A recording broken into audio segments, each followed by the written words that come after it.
Hello, and welcome to the Wild Blue Podcast, perspectives on aviation lives, lifestyles, and business.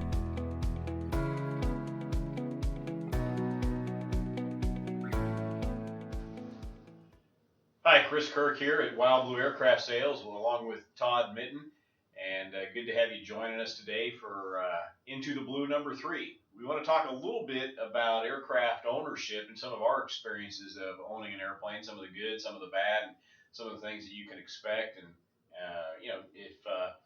if you have something different that you'd like to share with us, we'd love to hear it. But Todd, again, glad to have you here with us. And I know that you've been an airplane owner multiple times. I'm just curious. I'm not even sure I know the story, but what was the first airplane you ever bought? Well, it was just I bought into a partnership, and I know we want to cover not only ownership but other aspects of how you have access to an airplane, whether it's a partnership like I'll talk about, or a flying club, or renting, or borrowing an airplane for that matter, as well as owning. But I bought into a guy had a Piper Cherokee 180.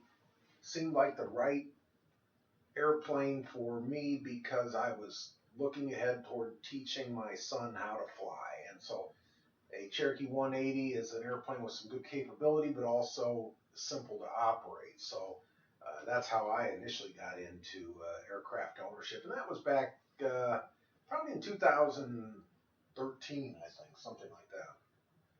Okay. And you've been part of clubs or not? I know you've rented. Yes, I have been. I learned to fly in a flying club, and we talked about that.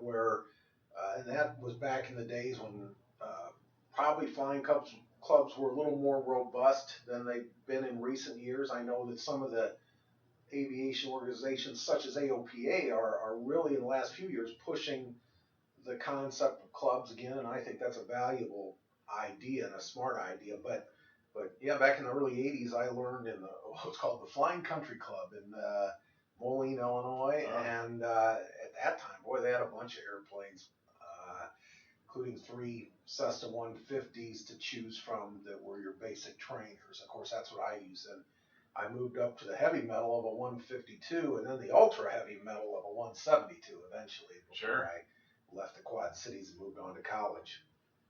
So that was more of a... Did you have to buy into that club, like an equity club, or was it you just paid dues? Yeah, I think, and of course, flying clubs offer a lot of different angles. It can be ownership of just 6 or 8 or 10 guys, gals that have equity in an aircraft. This was more of a flying club that you paid a buy-in, and then you paid monthly dues whether you flew or not. And I want to say that at the time, too, to have access to the higher level airplanes, to get up maybe into an Aero or the Centurion or whatever that they had, you had to pay a higher dues level if you were going to be in those aircraft. And of course, as we've discussed, I was an eating utensil cleansing engineer and a high school student, so I didn't have a lot of extra cash. I was just happy to be at the lowest level the club would allow me to be at to fly. Right. Were you in a flying club at all? Yeah. You were, yes. Well, yeah. Here, what am I saying? Flying Cloud. Yeah. Or Cloud One. I'm sorry, not Flying Cloud. That's an airport. Cloud One here in Kansas City. But and it worked out pretty good. It was an equity club, so each of us owned a share. We had to buy or sell our shares, and then we still were charged we charged ourselves a monthly fee for fixed expenses, and then we charged ourselves an hourly fee. And we had 18 members on 2 airplanes, and it actually worked out. It worked out very well for what it was. Very, very inexpensive way to fly. That's one of the questions we get a lot is from new folks is, when does it make sense for me to be in a certain ownership situation, a partnership, or owning the airplane on your own, or being in a club, or just renting? When should I look at moving from one to the other? And so I'm curious, when you decided to go into that partnership, what told you, hey, it's now time to move from? You mentioned your son learning to fly. Was that the only thing? Or that was a big part of it, and a desire to get more back to my roots of general aviation.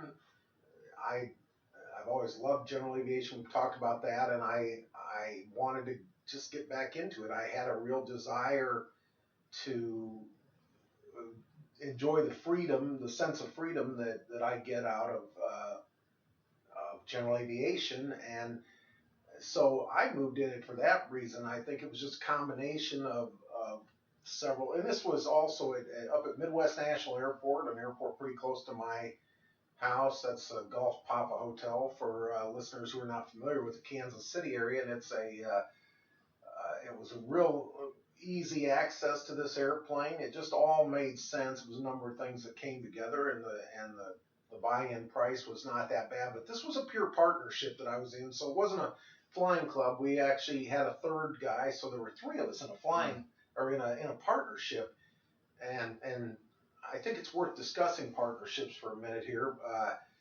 You know, the good, the bad, and the ugly. Yeah. And I'll say I was in a good partnership.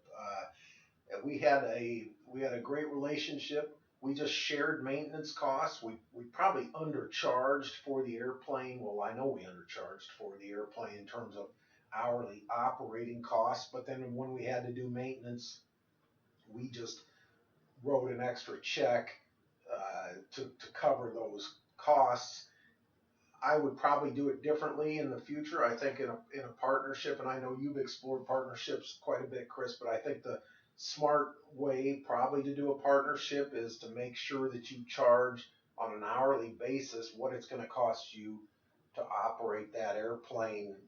And we then just kept the aircraft full of fuel, so it was easy to, it was always full, so you paid for the gas out of your own pocket, but the hourly rate of other items, maintenance and oil and whatever else it may be, looking ahead to insurance, annual, those costs, how in a partnership do you think it's best to cover those?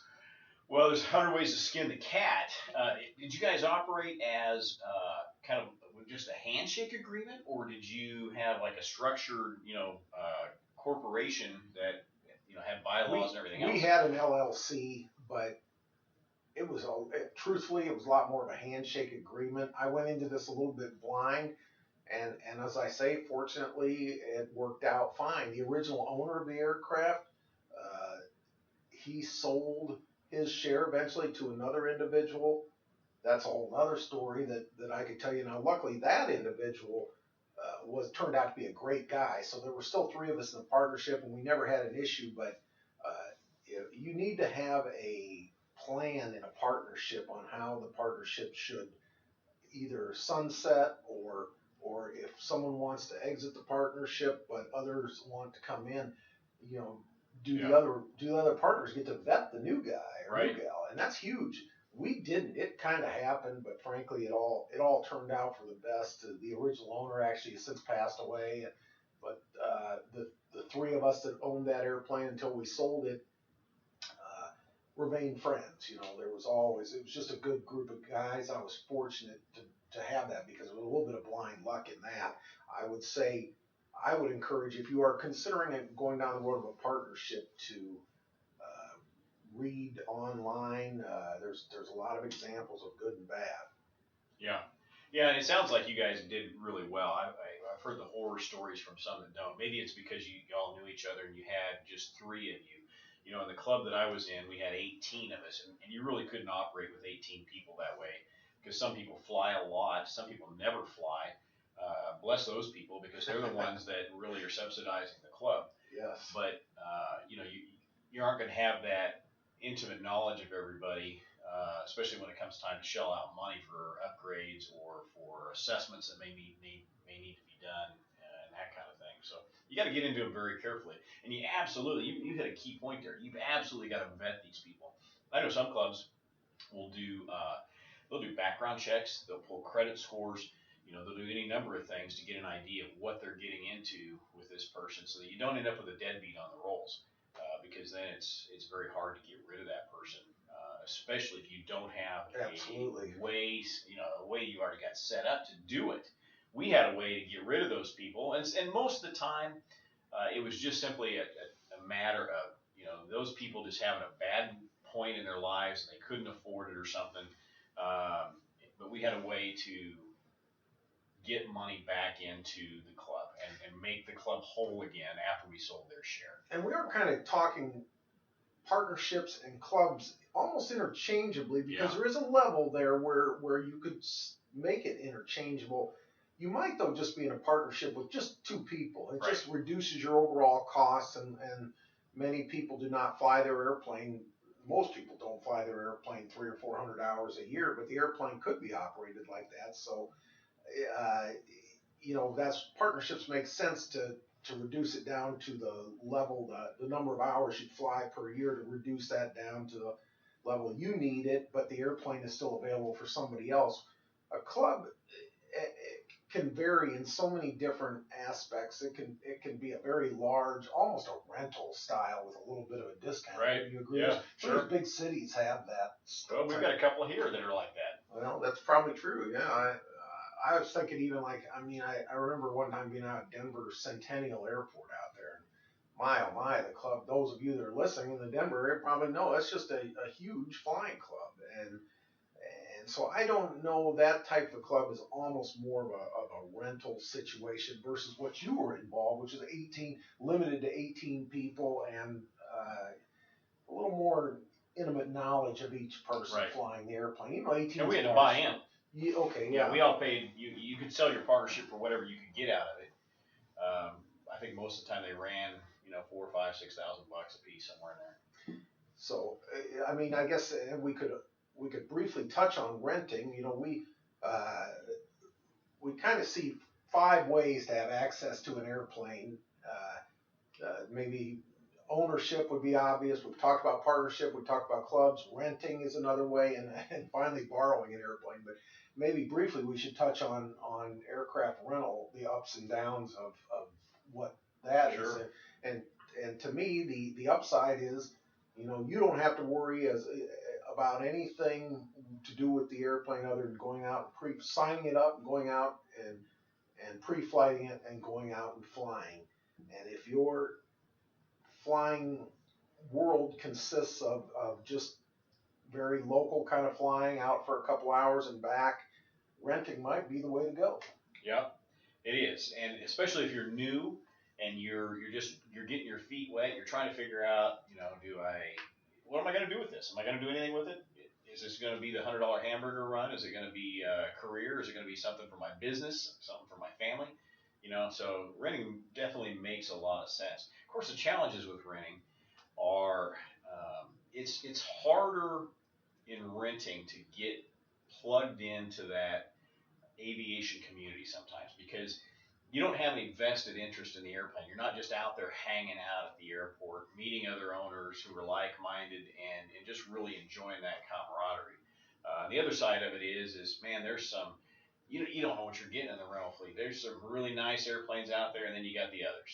Yes. And so you just, I know before I've taken my family in some rental airplanes, and we've been between airplanes, and, my wife looks at it, and she goes, "We don't fly in that thing?" And it might be mechanically sound, but generally speaking, rental fleets are not too concerned about the cosmetics. And scheduling is another aspect of it, isn't it? Right. Yeah, of course, and I've heard a lot of stories, recent times where aviation training has started to pick back up. People are unable to schedule an airplane because they're just in constant rental use, and that's a challenge if you just want to go out, particularly if you're waiting just on a nice day. You're kind of a fair weather flyer, and you're like, oh, we finally got a beautiful day. I think I'll call and see if the airplane is available this afternoon. No, it's not available, unfortunately. So renting, to me, is if you can. It's also more expensive, to be honest, on a per hour basis. Obviously, you're not responsible for the maintenance and upkeep and so on of the airplane, but boy, oh boy, there's a lot of penalty to be paid for relieving that duty, wouldn't you say? Yeah, there is. It just depends on the situation that you're in. It's different. Renting is often kind of like the club and kind of like the partnership because of what you're paying into it. You're still being charged, but like you said, Todd, it's going to be a higher hourly rate. you don't have that satisfaction of owning the airplane. It kind of becomes like the rental car thing. You drive it as hard as you can because you're turning it in at the end of the day. And so there's just some challenges there. To get one of the white elephants out of the room, though, people often ask us, at what point should I buy? And unless you're using the airplane for business, there's generally no point that it makes sense or there's any justification to own an airplane. Okay. Rarely does that happen. So if you're trying to get to that point, it's like perfectionism. You're never going to get there. So just give up on that idea. It's just like it doesn't make any sense, and there's no justification for spending $150 to go play a round of golf. You're doing it because you enjoy it. You're doing it because it brings you some sense of satisfaction, gets you out of the house, makes you, challenges you maybe. Lots of other residual items there. But, but you make a good point. We do, I wouldn't tell anybody it makes sense outside of a business purpose. And we'll get to own, but we'll tell you why it's worth owning an airplane Yeah. I will tell you. Well, what is it? I don't hear it. You're saying, and to me, the satisfaction of owning an aircraft, first of all, just the availability. I know who flew it last. I know where it is. Isn't it nice to get in your airplane and the seat's in the same place it was last time you were there? Yes, I knew that guy, and he left his headset there for me. There are many advantages that are practical in that regard. The pride of ownership is there too. Not everybody is going to enjoy cleaning an airplane, but a lot of us do. A lot of us like being around it. It feels good. It feels good to. You brought up a great topic that you could talk about. This just being at the airport in a hangar. Yeah. Well, like you say, cleaning the airplane. I like cleaning the airplane. I like my airplane to look clean, and it sounds kind of silly, but to me, it's kind of relaxing on some level to go over to the hangar, get on a creeper, put on my safety goggles, and get underneath the airplane and clean off the oil residue. I don't mind doing that occasionally. And what happens 9 times out of 10, especially if you get the hangar door open, somebody comes walking by, and you either strike up a conversation, you BS with them a little bit, maybe it's somebody you've never met, and that's fun. You can talk about their airplane and probably get a chance to walk over to their hangar and check theirs out. And not that cleaning it's why we own it, but that's because then the bigger thing is to be able to go out and do what you want with it. Right. I think and if you want to take the airplane for a week somewhere, well, that's up to you. You can take it for a week. There's no, for example, renting and clubs, and to a degree even a partnership, depending on the scenario of the partnership.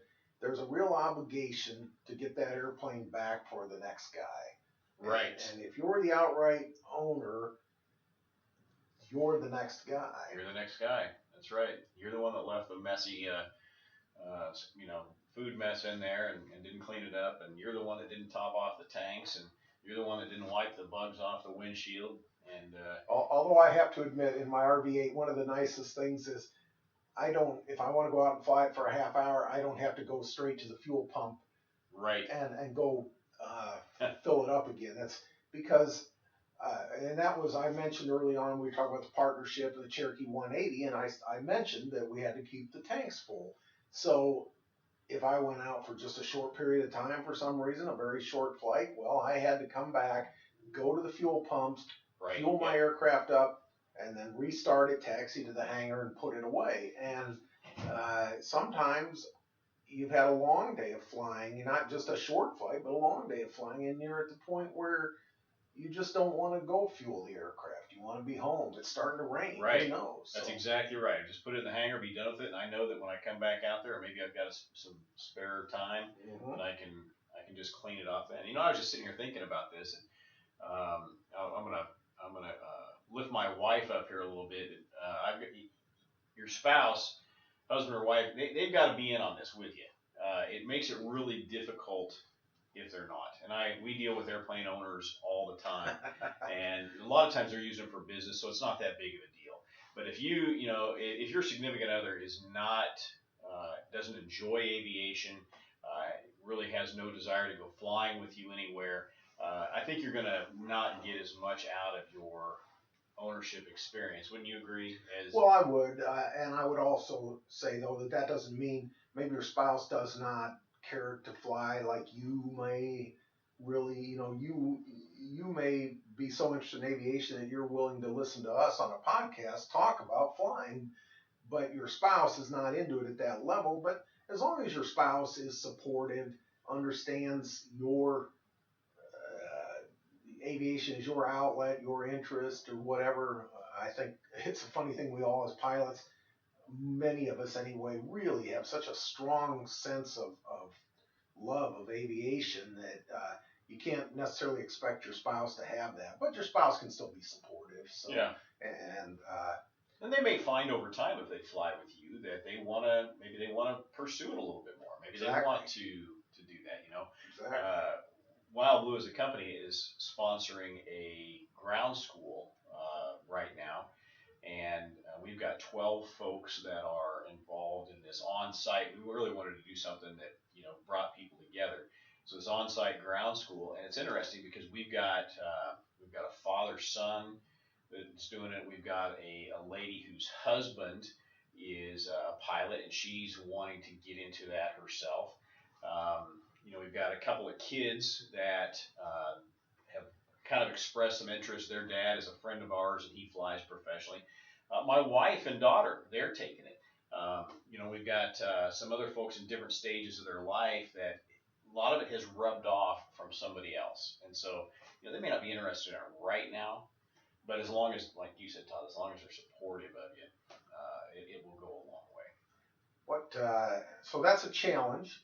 What other challenges are in aircraft ownership that are unique to ownership more so than you would have to worry about if you were renting or in a club? I have some thoughts, but I'm curious what you have. Well, I'll tell you, I think the biggest one, and we see this as not only people initially buying into an airplane, but when they get ready to sell it, and that is kind of, I won't call it a budget, but as much as their financial wherewithal. And some of that has to do with their ability to pay for it, and some of it has to do with their willingness to pay for it. So we'll see a lot of folks that will get into an airplane, and they're stretching themselves, and man, the buying of the airplane is the easy part. It's the ongoing expenses that you've really got to know ahead of time before you do that, because you might very well be able to buy that airplane, but you may not be ready for the the $10,000 to $15,000 or $20,000 of annual expenses that airplane may entail. And if you don't have the willingness, maybe you have the wherewithal, but maybe you don't have the willingness. And so now, things start getting deferred, and then you get ready to sell it, and now all these things have got to be brought up to speed, or they're identified in a pre-purchase inspection, and you don't understand why that pre-purchase inspection is costing you so much money. So I think you got to have your head wrapped around that. And we have really seen that in our business, haven't we? Yes. That does happen. People put it off, and at the end of the day, if you're an aircraft owner, if at all possible, you're better off to maintain it to the best of your ability, because it's just, or recognize that the value of that aircraft is going to decrease, or the expenses you're going to have to meet to get it sold are going to only increase over time. And ownership provides other maintenance is just a huge one. And I was thinking of that as you said it too. It was a good discussion. And I would say too, you're also responsible for a lot of sidebar things that you don't even think about. Like if they're going to redo the taxiway in front of your hangar, what are you going to do? It's your problem. Now you're going to let your airplane sit in its hangar for 6 weeks untouched, or you're going to have to come up with another plan on where to move it to. So sounds like you might be intimately involved with that right now. I may be, somewhat involved in that, and I should share the letter to understand why it was completely confusing. But anyway, I will say that the point of the ownership discussion is that you are responsible for making sure it gets to its annual inspection on time, making sure that a lot of the other aspects that you wouldn't have to think about otherwise are taken care of. It all falls to you, but you know what? That's worth it in my mind if it's possible to afford. And we of course love owners because that's a very close to our life here in Wild Blue. But one other, and we should touch on it before we finish up. Maybe you can borrow an airplane, Chris. You got any friends that let me borrow an airplane? Can I borrow your airplane since mine's blocked in a hangar right now?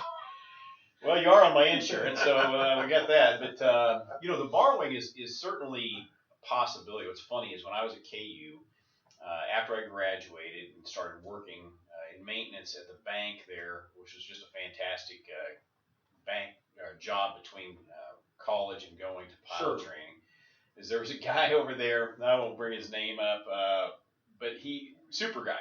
And he had a son, he was a stockbroker.